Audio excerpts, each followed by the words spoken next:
um simpósio para promover proteção e justiça para as vítimas de abuso de adulto maior. Então, um simpósio muito bom, então tem diferentes oradores, caminhando com diferente, na gara diferente ângulo para o que trata é abuso de adulto maior. E essa aqui é algo muito importante para sobre nós tratando que nada de quinta parte, dus een vijfde deel de população, nós estamos que nada. E líder de partido de PPA, para mim não cai de repetição, ela explica com luxo de detalhe, todas as cifras que nós temos, com a do parlamento também tem, e também que é necessidade, que é necessidade que tem aí fora que nós me sabe trabalhar para ele.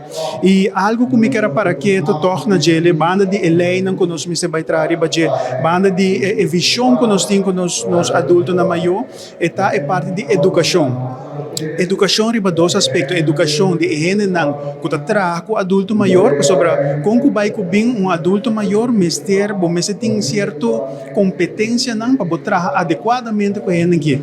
Então, para dar serviço para dignidade de nossa vida. Então, e de dois está que nós vai percorrer para de jovem caba, e essa aqui é algo que nós está com ela vai jovem perder, mas for de jovem caba para dar respeito na gente não adulto maior. Maneira nós antes tem adulto na maior, vamos anda com respeito. Hoje em dia esse aparentemente vai perder. Gente não respeita adulto maior. Por exemplo, se botar com adulto maior tá dentro pacus ou lugar, ou que vai cinta, botar aí gente não tá com que da cinta, não tá lanta para adulto maior por cinta. Ou por exemplo, adulto maior tem que parar de rei para serviço.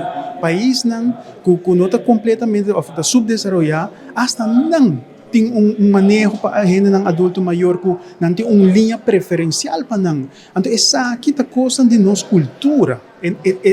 Nós temos que trabalhar aspecto aqui para nós melhorar. Então como nós fazemos isso aqui é bem back de nossa educação. E não que ensinança, mas nossa educação. Educar com nossa gente não como se respeitar o adulto maior. Por a hora que nós se ajuda e também hora que nós vai cambia a cultura. Of não me pone assim, porque a etapa existir, mas nós assim que ela vai perder. Uma vez que nós reviva a parte aspecto aqui back, bota behanha que a população também trata o adulto maior com muito mais respeito. Sobre anterior nós podemos acabar com discriminação, nós podemos acabar com abuso de adulto maior.